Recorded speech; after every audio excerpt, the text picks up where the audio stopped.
Hey guys, and welcome again to another episode of the Hope Sessions podcast with me, Jerry D. Another week with another episode, which means another guest. And I'm so thankful to, in a weird way, it's amazing. I've met this guy probably I would say between 5 to 7 years ago when my church visited the church he was attending at the time in Belfast. And we went up there for an evangelistic event to help them and encourage them more so. And we were encouraged by them more than they were probably encouraged by us. And I met this guy, Adam McClelland. I hope I said his name right. If I didn't, he can correct me. But I remember meeting this guy, and it was a brief conversation, but it was quite encouraging to know that I was doing spoken word and up at this church, and to know that God was also using someone else in the realm of spoken word. So naturally, we connected quite deeply anyway. Yes, we love Jesus, but also the connection of spoken word. And I'm really encouraged to see that, oftentimes you meet people and you may not stay in touch with them, or you may lose touch with them. But even just, it's such a joy to reconnect with them on in the context of a podcast. I really believe that today that you're in for a treat, in the sense that you're going to discover what God is once again doing through an individual who has simply said yes to Jesus. That's the simple call. So my long tangent of an introduction, I want to say this is my distinguished honor to welcome Adam McClelland to the podcast. My man, welcome to the podcast. How are you? Thank you very much. I'm very well. I'm cold. I'm freezing at -2 here at the minute. But all good, all good. Yeah. I'm sure hopefully now when we get into the spoken word stuff that the temperature will rise for you, right? Raising my body, maybe not my hands. But yeah, man, do you know what? Welcome to the Hope Sessions podcast. What I do is, I think everyone knows at this stage, it's called the rapid fire round, but it never seems to be rapid. Do you know what I Yeah, mean? So what I'm you going to find do that with is, me, yeah, it's fine, man. Chill, enjoy it. Are you ready for the not so rapid fire round? Absolutely. Brilliant. Are you a morning or night person? Night. Okay. And is there any particular reason, maybe more I so don't why like night? I don't like getting up in the morning for work. Yeah. It's I know. But then when you're up, you're fine. I find you get up and you get over yourself, and then you go to work, get on with I life. suppose nighttime. I think I'm more productive, even Yeah. with writing. Yeah. Oh yeah, man. It's night owls for sure. Your favorite sport? Football, Okay, football, so on the soccer, back of that, your favorite team? Liverpool. Okay, right. I'm a Man United fan, and I wish nothing but the best for you. So I suppose I wanted to ask this. I know this is not me throwing shade on Liverpool, because a lot of my friends are actually Liverpool fans. But what are you predicting for Liverpool in terms of this season in the positioning of the table? I don't know. I'm hoping for top four. Yeah. But at the minute, the way we're playing, I could see us finishing seventh or eighth. Wow. Yeah, but you still have Europe, the Champions League, right? Yeah, I still got that, but we've got Real Madrid, so it's a quick exit. Well, I'm a United fan. We've Barcelona in the Europa League. I'm not sure how well we're going to do with that, but it's Well, the it's way you're playing at amazing. the minute, yeah, you Yeah, could we're get on it. form, but every team, no matter how good your form is, you always have a part where you dip. Mm. Like United are on a 9 game win streak now. And yes, Rashford scored in 9 consecutive games, but there's going to be a few games where we're going to stumble along the way. We're Yeah. going to get injuries, and teams are just going to have better tactics than us. But it's like, I was saying it to one of my colleagues actually. It's amazing how these teams go through phases where one year it's City, next year it's Chelsea, then it's Arsenal, then it's Liverpool. They all seem to have their moment at the top, but quite a difficult task is the back-to-back winners of the Premier League, I find. Yeah, It's absolutely. amazing. I think it's just I don't know. I think squad depth is the biggest thing. Like you see it with Liverpool, the likes of City, you've got that squad depth. You're going to do well. But even the City aren't doing too well this season, but their squad depth in sort of the central defender area not good. Yeah. Um. So yeah, I think I was more impressed. I can say this. I'm a Haaland fan, and I liked him since he was at Dortmund. Um, but I'm more happy now to say that Luke Shaw successfully was able to close down Haaland and stop him from scoring in the Manchester derby yesterday. I know I Thank could you, not believe it Jesus. when I could not believe it when I seen he was playing centre back against Holland. I was like, Oh, I was actually captain Holland fantasy team sorted. Gonna get about 40 points with Holland playing up front, and then nothing. yeah. So people are saying that Grealish stole Haaland's goal I didn't for actually in watch the. the match. Got it. Well, it was a ball that was in the air. Grealish couldn't see Haaland from behind him, so he was on the attack. Naturally, he was going to go up and header the ball. He scored, but Hallam was behind him, kind of like shocked that he missed the ball. It was like it was anyone's ball. You didn't tell him stay or Yeah. stop or YouTube or Netflix. YouTube. Why? I'm not a big TV person, to be fair. Okay. I wouldn't sit down and watch TV. I would more so like there's a guy on YouTube called YBS Youngbloods, and he Okay. does like spear fishing and like sea explorer. Unbelievable. Go check it out. Isn't it amazing how YouTube has such a way of providing your diet anyway? So if you're watching a vlogger, they will naturally suggest videos for you to watch based on that. Yeah. So what turns into a so-called 5-minute video, 2 hours later, you're like, right, I actually need to do something productive with my life now. Yeah. It's like TikTok. Oh man. And the last one of the not so rapid fire round, Spotify or Apple Music? Spotify. Yeah. Is 100%. there I any think it's because reason the why? subscription's paid for me. Okay, fair enough. That's the Blessings reason. on blessings. Yeah. I've got a family Absolutely, man. membership and I've still at it for about 5 years now. Wow. Do you know what? I remember there was a time, I don't mind saying this because my friend Jordan, I've forgiven him, so I can say this in the context of he's been forgiven. But I made a mistake about 4 or 5 years ago of allowing him to have access to my Spotify account. Mm. And we listen to totally different types of music. So Jordan is big into like jazz music, orchestra music, and I'm like Christian hip hop, EDM, some worship stuff. So I'll be going Spotify and I want to listen to an album or whatever, and then it's like Jordan is listening to Galiviant, I think his name is. I'm like, oh crap! So now I can't even Listen like, to it, yeah. and how do you ask someone who's on your Spotify account to kindly stop listening to music when you've I given them know. permission to use the account? I don't know. I So wouldn't like to be in your thankfully, I was shoes. able to. I suppose I was able to get him away from it. I think I just made a new account and just stopped paying for the old one. So his blessings on my end have ended on that sense. That's But sick. That's sick. Poor yeah, man. yeah, of course, the grace period ended, as they say, huh? Yeah. Um, man, this is the Hope Sessions podcast, right? And every guest that comes on has a story of hope and how that person of hope, who we believe is Jesus, has come into our lives and brought us into salvation. And there was a time in your life where you didn't know Jesus. You weren't born a Mm. Christian the same way people are, I don't know, going to McDonald's doesn't make you a hamburger, as some people say. There was Yeah. a point in life where you had to make that decision to follow Jesus. So for our listeners, man, would you take us on that journey of what it was Yeah. like growing up to your faith in Jesus? And I believe you have a spoken word Yeah. also to Yeah. share with us. So growing up for me, I grew up in a Christian home, Yeah, which I'm so grateful for. yeah. And my mum and dad always brought me to church. And I remember at about 12 years old singing a song called 10,000 Reasons. And the song basically said, and on that day when my strength is failing, the end draws near, and my time has come, still my soul will sing your praise unending 10,000 years and then forevermore. Yeah. And that scared the life out of me. Wow. I seen a 10,000 years. It's a very long time.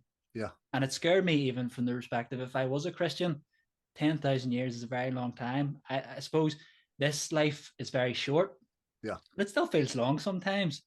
And I remember singing it, being absolutely petrified, but that didn't change me. I from about 12 years old, I would say I was about 16, I had an addiction. Yeah. And it's something that I hate talking about. So it's kind of ironic that I've done a spoken word about it. Yeah.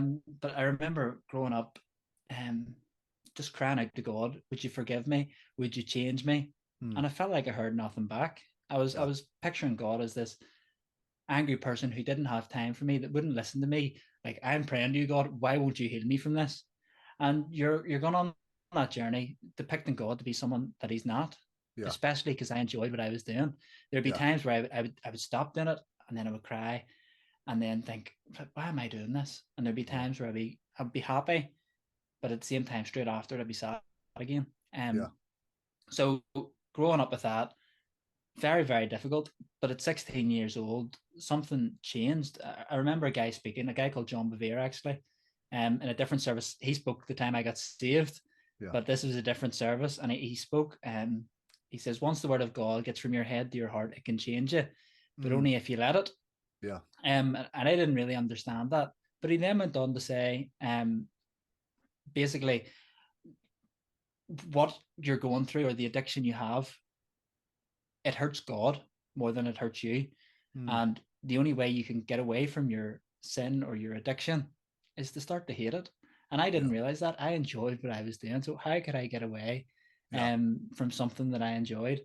So I'll share with you the spoken word because it probably talks about it better than I can actually put into words. Sure. Um, so at 16 years old, no path and no direction, a life of addiction compounded by rejection, a life that I chose and I made for myself. Seeking others' approval was how I formed my wealth. Fake smile on my face, trying to prove that everything was okay. But the feelings of happiness, they had gone and betrayed. Seeking happiness in the form of an addiction that led the Son of God to crucifixion. Looking back at my life, I see that it was me and my sin that placed the nails in Jesus' hands and his feet. An addiction and desire to do wrong caused the Son of God to be nailed to a tree. I grew up knowing what Jesus had done for me, but always mockingly turning away with no thought for eternity. So engrossed in my sins with no desire to be free, a life full of pain, and yet a desire to remain dirty, living with insecurity. We and our sin caused the biggest injustice on earth, where an innocent man who was sinless from birth took the sin of man to a criminal's tree because of his desire to set you and me free. I Mm. placed the thorns on his brow and I mocked him and laughed while his head bowed, and yet he says, forgive them. They don't know what they do. The Son of God carrying his cross was because of me and because of you. But 6 years ago, my life changed forever. I'm 6 years free and I'm living for forever. I have that sure knowledge and foundation that Jesus will never, ever leave me nor forsake me. And forever I'll be living for eternity. I put Jesus to death and mocked him while he carried his cross. While he loved me so much, no matter the cost, I cost him his life. An innocent man, a life of sin and addiction, yet I'm still part of his plan. I will never be able to repay the debt that I owe. But when I seen the sacrifice he made for me, how could I say no? I remember the days of heartache and cries of why me? But I came to a God of compassion and of empathy. He put himself in my place and welcomed me in with his gentle embrace. He wiped the tears from my eyes and he healed my broken heart. He called me his son and set me apart. And I still ask that same question. But it's not an angry question now. It's why me? Why am I free? Why did you forgive me? Why did you love me? Why did you choose me? And I see that picture of Calvary when he was on the cross. You were on his mind, and he would go to that cross again to find you, to change your life, to make you brand new. He'll give you a new start. He'll take away your hurt and he'll set you apart. You're not a mistake. Your life has value and has purpose, and maybe you don't see it yet, but God thinks you are worth it. Jesus would go to the ends of the earth to find you, no matter what you're feeling and no matter what you're going through. So come to him today. There's no reason to wait. Ask him to come into your heart. He will set your path straight. Behold, the old has passed away and the new will come. You Mm. just need to come to him, daughter, and come to him, son. Wow, man, that's you said something there, man, before you shared your spoken word, and you said that you were going to share the spoken word because it can better articulate what you're trying to say. Yeah. And I suppose I agree because I'm a spoken word artist, so I know what it's like to sit down and your mind be so full of something that you want to express, and you can't verbalize it in a conversation style, but you get to verbalize it in a spoken word or poem style. And with that, man, I suppose I wanted to ask you, what was it like to write that? Was it a difficult piece to write? Was it easy? Did it take long? I suppose it's the same with sort of all the spoken words I write. Mm, I go out, I never write a spoken word in the house. I find it too difficult. So I go out and I drive yeah, and I would go to like the likes of a car park and pray and like seek God, seek his face and see what he wants me to write. yeah, So I believe that everything I write, it's not me doing it. I got a D in my English lit and for my A level. yeah, So I am not talented by any means, but I believe God has given me a gift and given me the words to say. So in yeah. terms of the writing process, I find that sometimes it's actually really quick Mm, in terms of piecing together something. Like you'll have all these ideas, and then as you work, it's like a jigsaw. You piece it all together. yeah, So in terms of that, sometimes it's very very quick, but other times you're there and you're thumping your head, going, "What's going on?" But yeah, yeah. I suppose that one actually came about quite quickly. Wow. Yeah, and then I suppose I should ask this question first. So when did you discover or I suppose start getting interested in poems, spoken words? When was the realization that you had a gift in that particular area, man? How did you discover it? It was actually quite surprising. When I was growing up, I remember, I'll tell you a funny story first. Yeah. When I was growing up reading my Bible, I read the Psalms, and I didn't realize that they were translated from a different language. So Mm, the Psalms are all songs. yeah. So I was sitting in bed singing the Psalms, thinking, why are these not rhyming? These are terrible. But I suppose the journey came on. I've always loved sort of writing poems and sort of wee things, like for the likes of Mother's Day when I was a child, I would have wrote my mum a poem. Yeah. It's like a present here. In terms of the Christian ones, how they came about, I was asked to give my testimony in Whitewell when I was about 17. Okay. And the first time I was asked, I decided, look, I can't talk about my addiction because I don't know how. So I remember like sitting, just writing down a wee poem. So it wasn't even spoken word. I didn't know what spoken word was back then. Yeah. So I wrote a wee poem, and I was like, being an addict of anything is very hard yet easy to be, but essentially you're chained up as quick as you can count 1, 2, 3. It was Yeah. very simple, but that's how it came about. Yeah. And then from there, I suppose that's how the next spoken word came about, which went quite big. Yeah. That's wow. Because I always find that interesting, man. Like just I suppose coming to the stage of discovery, because in a way, spoken word is like it's like preaching a message. Mm-hmm. Yes, a sermon is 40 minutes, 50 minutes, depending on what church you attend, or Yeah. but the spoken words for me now I'm at the stage, man, where I've grown in my confidence in God, so I can speak about, I suppose, any topic that I suppose I have something in relation with. I can speak to people in a conversation form, but I also prefer in the context of a spoken word. So before I spoke about pornography with people, I read a pornography piece called Hidden Clicks. Mm-hmm. Before I spoke about losing my friends to suicide, I wrote a suicide piece called The Tragedy of Suicide. Yeah. You know, and I suppose it's quite powerful, man, because spoken word is one of those things where it relates. It, I suppose, there's no age bracket where it's just for the 13 to 18 group. It Yeah. really translates to the young and the old. I've experienced that, man. Many elderly people in my church, when I do ministry songs every couple of weeks or so in the church, they'll come up and they'll be able to, like, the first thing they'll say is, how do you remember that? And I'll be fairly honest, I'm like, because it rhymes. Yeah. No. I suppose that's the same. I would find that the same. And plus, older people are normally the ones that come to you first. They'd Mm, be the first person to come to you and say, "Well done." yeah, And I suppose like some of the greatest blessings that people have been speaking to me, have been older people. Like yeah, that was me 30 years ago. How mm, did what you've just said is pieced together my life, yeah, is what my life has been. So I suppose, yeah, like even the likes of listening to Clayton Jennings done a piece. I remember you doing the tragedy of suicide one. I'm thinking this is class. yeah. And Clayton Jennings did one similar. It's like, please don't kill yourself. Oh yeah, that's right. Yeah. And like to see the profound impact, like we Mm, don't often see the impact that we have doing the spoken words. that's right. And I don't mind that. I know Yeah, my rewards in heaven, and I'm not doing it, I suppose, for a reward. I'm doing it to correct. help the one person. But even if you look at the likes of the comments on the please don't kill yourself, this really did change my life. Yeah, So I suppose even sort of trying to see the impact you make, yeah. it's crazy. Yeah. I find that it's funny that you touch on impact because, as a spoken word writers, we have those spoken words that we love to perform.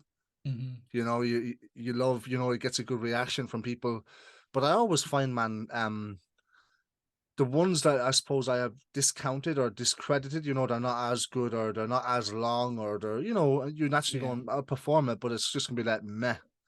And then you perform it and suddenly people are like, bro, that was, I can't even put into words how you blessed me there, or that line Yeah. there was, it really ministered to my spirit. And you're like, thank God that I took a step of faith to trust Yeah. Him with the gift He has given me. Because oftentimes we'll always discredit ourselves because we spend a lot of times in our head thinking, is it too wordy? Does it make sense? Should I rewrite it again? How do I do it? And then, do you know what I mean? So I Mm-hmm. always find it quite encouraging. No, not that you do it for the affirmation of people, but it's always encouraging to hear the responses. Yeah. And a lot of times you hear the responses from people you least expect it to. Yeah. The people that are in No, your I church, agree. and you're like, I haven't spoken to you before, but now we've struck up a conversation because of such and such. Do you know? Yeah, I suppose the biggest thing, I'd say the biggest barrier to spoken word writing is the voice in your head that's Yeah, saying, so you're not good enough, or this is a load of rubbish. that's right. I don't know. I struggled with condemnation for years. Like, I Yeah. remember doing a spoken word about depression, and I felt so condemned, and it Mm, wasn't of God. yeah. Um, so how do you sort of combat that? You debate, do I take this down, do not, do I take it down, do not? Yeah. And sort of getting to a place where, look, God, I believe that you've given me this. That's I right. believe in it. I trust you. Do Yeah. what you want with it. And even with the negative comments, you'll get negative comments, like, but I Yeah. suppose just trusting God with it. Like, what you say is not gonna harm me, because I've got a Father in heaven who loves me, and he's told me to do this. That's right. I love that you even touched on that on criticism. Because it's funny, a lot of times when the criticism comes towards you, it's usually from people who are, I don't mean this to sound brash, but I'm going to say it because I feel like I can. Usually from people who are not doing anything with their life. Mm, People who are yeah, just, they're happen. too opinionated rather than just get serving serving Jesus, serving the people of God. I remember I was having a conversation with someone one time, and I was in church. It was a Sunday service had just finished, and I wasn't in the mood for anyone. To be fairly honest, I performed a spoken word that morning, and I just didn't believe it went well. I was too tired. I don't think I performed it well enough. Blah blah blah. But on the way out, I was having a conversation with someone at the time who was quite a dear friend, and they passed a comment, a not so nice comment, and I turned around to him out of nowhere and said, "Okay, how many spoken words have you released?" Yeah, And I wasn't trying to be funny or clever. I was just it slipped off my tongue, but it really annoyed me. And I said, "How dare you try to criticize something that you don't understand? So yeah, why don't you go and find the gift that you have and be fruitful with that, and then go on?" Because over time, I find, man, as you stick to the craft, as you work on your craft and trust God, you actually win people's respect over time. yeah, And I'm yeah, just that, like, definitely.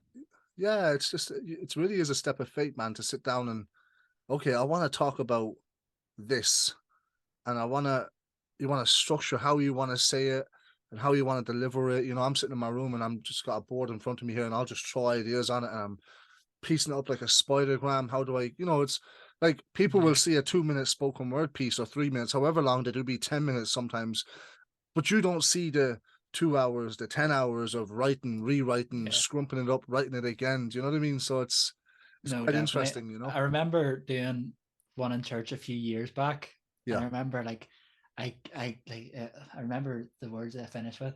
I said, "Jesus died cruelly to make you feel wanted," and Mm, there was a half a spoken word left, yeah. and I just completely forgot it.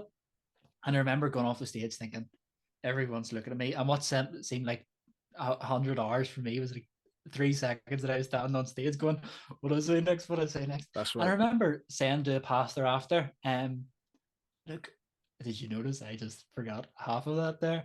And he was like, people heard exactly what God wanted them to hear.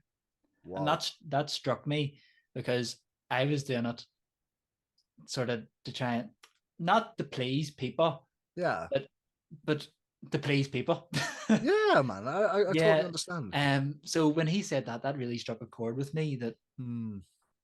not to be so harsh on myself, because at the end of the day, this is what God's will is. If God wills you to mess up your lines, then you're gonna mess up your lines. You know what I That's right. mean? Yeah.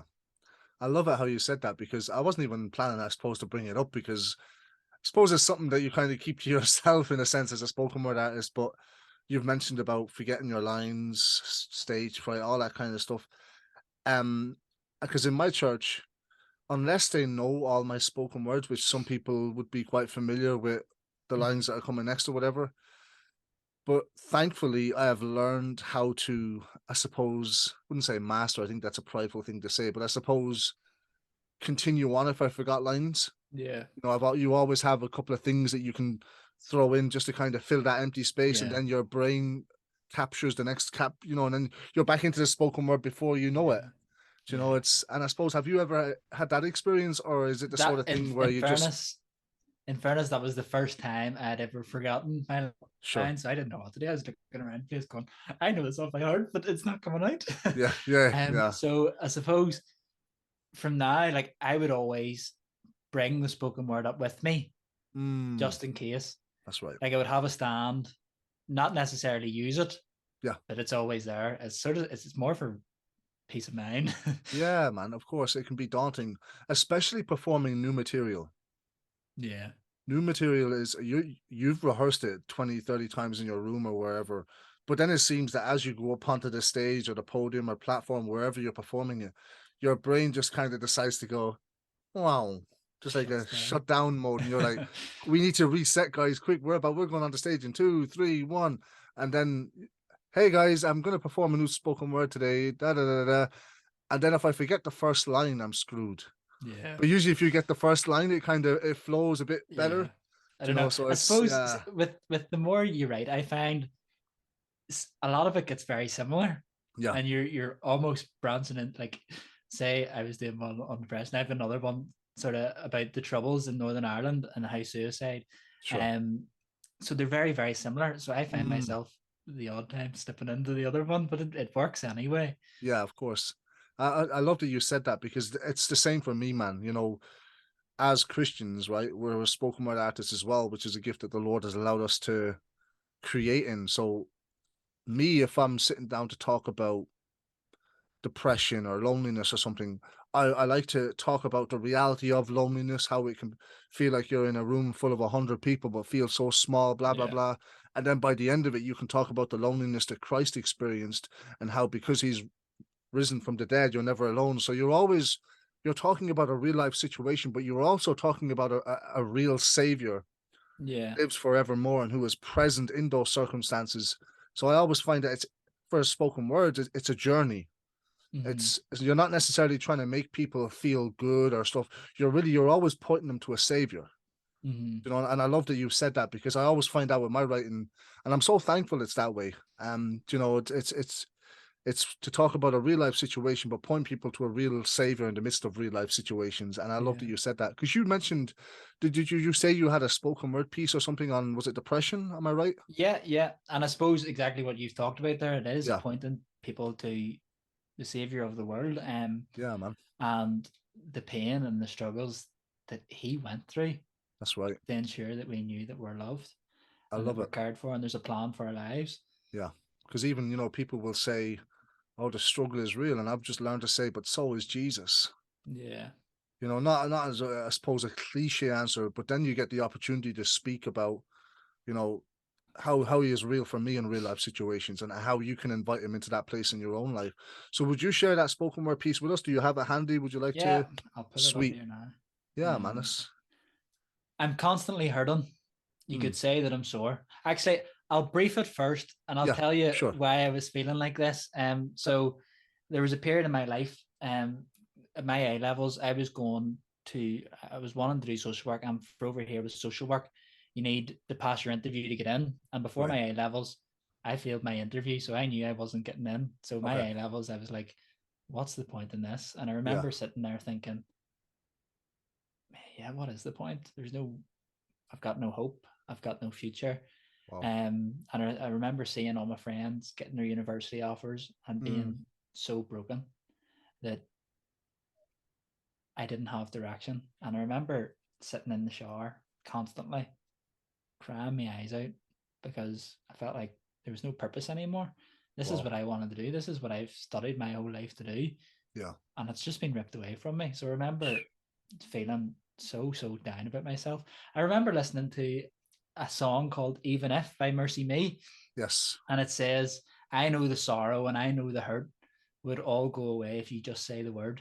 But even if you Mm, don't, my hope is you alone. And I suppose that taught me then that no matter the sorrow, no matter the hurt, Jesus is always there and yeah. that he will never leave me nor forsake me. And so this spoken word actually came. I was asked to do this in the midst of the chaos of the A levels. And Wow. I thought, I am talking about how I'm feeling right now. Yeah. And supposed to see where that actually went then. Mm, I, tens of thousands, if not hundreds of thousands of people seen this spoken word wow. and were Awesome. impacted and touched by it. So I'll start it here now. Yeah, man. Um, I'm constantly hurting. You could say that I'm sore. It's an overwhelming feeling, and I've never felt like this before. It's a Wow. feeling of rejection, loneliness, isolation. This world is out to get me, and I feel like I'm suffocating. I have a label. My label is nobody. I'm searching all the wrong places and I'm trying to be somebody, but nobody's there when I need them the most. Nobody hears me. It's as if I'm a ghost. Just a feeling of pain. I have a hurting heart, no part in this world, and it's tearing me apart. I'm constantly lonely. You could say I'm alone. Nobody has time for me, not even to pick up their phone. But in many ways, Jesus felt the same. He was rejected by his own disciples because of their shame. He was lonely as he was denied 3 times, so I could call him Father, so I could call him mine. He's suffocating as his own disciples put him on a cross, and he's sore. Sore as he carried it for us. That cross we deserved is the weight of our sin, and still he says, I'll do it for her, and I'll do it for him. Could you imagine being Christ being told he was a liar, being the Son of God told he's the one burning in the fire? Could you imagine this was now we'd still put him to that tree because him we cannot believe, because him we cannot see. He didn't have to bear that cross. He wanted to, and it's because of his love for you. It's because of his love for me. It's because of his love for you. Because of him, death will not be sore. Because of him, it's just a memory. Because of him, it's just a door. Because of him, death has been slain. Because of him, there'll be no more hurting, no more pain, no more shame. That's why to the earth he came, to take our blame that was ours, and he bore it on his back. A throwback to the day the earth went black. He was bruised and he was beaten for you and for me, so we could live a life free, a life eternally. He was mocked and he was scorned, with the crown of thorns placed upon his head, scars on his body, with blood roaring red. He was sinless stained, spotless was his name, until he died for me, the disgust in me. I was the one he sent into Calvary. I was the one he made him cry, my Father, why have you abandoned me? That was me. I put the nails in his hands and the nails in his feet. I was the one who made Almighty God weep. That was all me. But thank God he is the one who took that on for me. He is the one who took our shame. He is the one who took our pain, and he'd do it over and over and over again. This man, he literally sacrificed himself. He gave up his perfect health to lift us off from the shelf. And that's why I'll tell of how he rescued me, and how he wants to do the same for us all, setting us to rise, yet forgetful of our falls. He's perfect, made imperfect, so that I could be perfect, so that I would know that I am more than worth it. I'm made whole in his perfect love. Love you need when times get tough. So if you desire to feel loved, Jesus is the guy. The only question is why. Why would he give himself up on a criminal's cross? A proclamation of his gracious love for us. Man, I love how you've done that spoken word piece. You read that so well, man. That is incredible. Thank And I you. suppose I believe on behalf of everyone else, I want to thank you for writing that. Because what I suppose we need to utilize the spoken word medium to be able to talk about this sort of stuff, so that it helps people to articulate the reality of some of the feelings and emotions and situations that they're going through. I think that's incredible, man. Wow. Yeah, That's I remember when I posted it yeah. for the first time, and I remember a guy come on doing his best to try and get me to delete that video. Um, Wow. Jesus never felt that. Jesus never did this. Jesus never felt rejected. I'm like, he so did. Look at the Yeah. price that he paid for us. He took our sin. He took how I was feeling and Yeah. says, this is no more. I'll take that on the cross for me. That's And I right. remember thinking there going, like, what do I do here? I Yeah. actually felt worse for posting it. But Yeah. then to see, I suppose that was the devil in his ways to try and get that down from That's right. reaching people, Yeah. because then it went on to reach thousands of people. That's right. Yeah, man. Yeah. I always find you could have 100 nice comments, really encouraging, and that one comment can just grip your heart, Thorn grip in your the side. focus, and yeah, man, it's easy for people to say, "Oh, just delete the comment," but you can delete the comment, but a lot of times it's harder to delete it from your mind. Yeah. Do you know what I mean? So yeah, man, I think I always find that you're always going to have that negative comment, but it's always a sign that you're doing something right. Mhm. As Nehemiah said it when he was rebuilding the wall, and then the so-called peace treaty crew came and tried to stop him from rebuilding the wall, and he turned around to him and basically said, "I'm involved in a good work, but you're also involved in God's work, man." And with that, there's a lot of realities where not a lot of people are going to understand what you're doing, why you did it, why you released it, but you keep doing it for the glory of God. And I wanted to, I suppose, yeah, you do spoken word, but you're quite a good footballer as well. Would I be fair in saying that? From what I've seen on Instagram, some of your free kicks, you're a captain as well. Am I right? Oh no, not a captain. No, Oh, I thought you were. My no, apologies, but yeah, no. I want to talk about the football, man, because from what I've seen, and you've been involved in missions with football as well. So, would Yeah. you share a bit about that with us? Yeah, I suppose that's the good thing about Instagram. It promotes the best bits. Yeah, sure, sure. I wouldn't say I used to be good. I used Okay, to be decent. Not so much anymore. I've sort of taken a back burner. okay, I'm playing just for a local team now for the minute. I'm hoping to go up and play at a better standard again, but for the meantime, I'm staying put. I believe yeah, that's where God's called me to be, right, and it would be wrong not to be obedient to that. yeah, In terms of sort of the mission side of things, I've been able to go to Holland, mm, the little village called Urk. okay, Just like if you look at Holland on the map, it's the very left hand side of all right, Holland. And it's a very predominantly Christian place. Like you wouldn't believe Christianity over there. It's like every person you talk to is a Christian, which is crazy. wow, But I suppose a lot of it is religion more so than Christianity relationship, and that relationship with God. yeah, So I've been there with my faith. I've also been to Senegal, and my oh my, that was an eye opener. So I went on a plane and coaching tour over there, yeah, and to see what people live in compared to how easy we have it here, it's mm, crazy. Like you would see, there'd be children who are sent out by the Muslim leaders over in Senegal to beg and earn money, and if they don't earn enough, they will be beaten. wow, So to see that firsthand, like seeing 5-year-olds sitting out in the streets begging, it's crazy. Or yeah, to see kids with virtually nothing, but yet be so happy. I remember I pulled a sweet out of my bag and I give it to someone, and yeah, every single one of the children, 5 of them, took a bite out of the sweet and shared it around. Whereas we have a whole bag of sweets, or we have a share bag and we're eating it all to ourselves. So we wow, don't realize how easy we have it. But I suppose it's an eye opener. And to be able to build relationships with kids that also don't speak your language, yeah, it's amazing. And how sort of the power of football and also the power of the gospel can really change people. In Senegal, it's more so difficult to share the gospel because you're in, I think it's 97% Muslim. wow, So Senegal is actually quite a peaceful place. That people are really, really lovely. yeah, But like the nations above and below, like there'd sometimes be trouble where, say, if someone heard you were a Christian, like we weren't allowed to go over and with the ambassador's logo yeah, that we would use. We sure, had to be Yakar, is what we called ourselves. okay, Um, I actually don't even know what it translates to, but yeah, no one fair, really was fair, allowed to know that we were there. yeah, wow, and yeah, it just goes to show you, man, a lot of freedoms that we have here compared to the Middle Eastern countries, right, and the African countries, where it's like for us, we can just hop in the car and go to church and be comfortable worshiping and reading the word. Whereas other Yeah. countries, they've got to leave their house 3 or 4 hours beforehand to go to a secret location to read the word, you know. So it's, and I suppose, is the football mission something that is going to continue for you on a yearly basis? Is that something that's in Yeah, your well, heart, or I'm going to Senegal again this year. right? And as you mentioned, churches. In fairness, the churches are allowed over there. Hmm, But the church we went to, like, it wouldn't have passed health and safety right. inspections over here.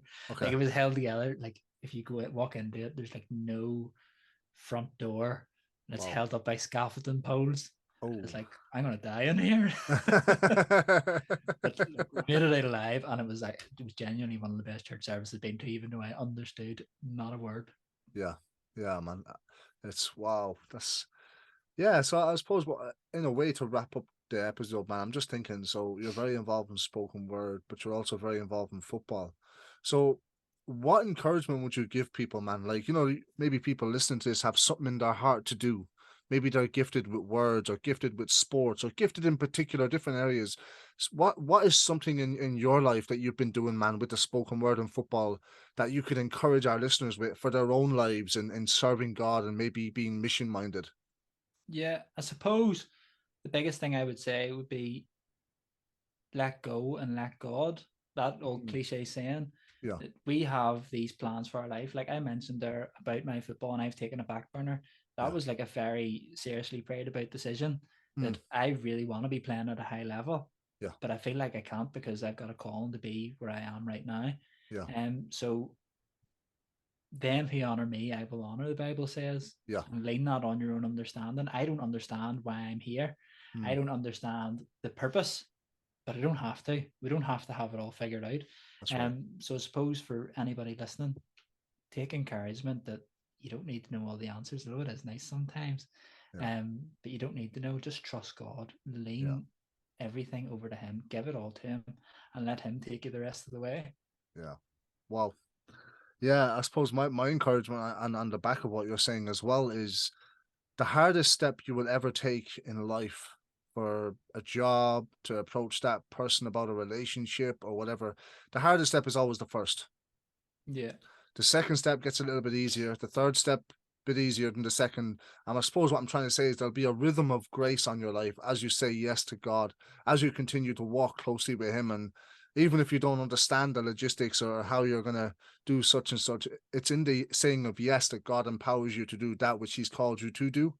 And I Yeah. think that's quite an encouragement to know as we step into our weeks of work and college and mission and ministry and life in general, that it's in the saying of yes that God empowers you to do the mission that He has specifically put you on earth to do. And Adam, I want to take this moment, man, to I suppose to honor you and thank you for giving up of your time, man, to come on here and share your story and for us to have probably the longest conversation we've had. I've really enjoyed it. Yeah.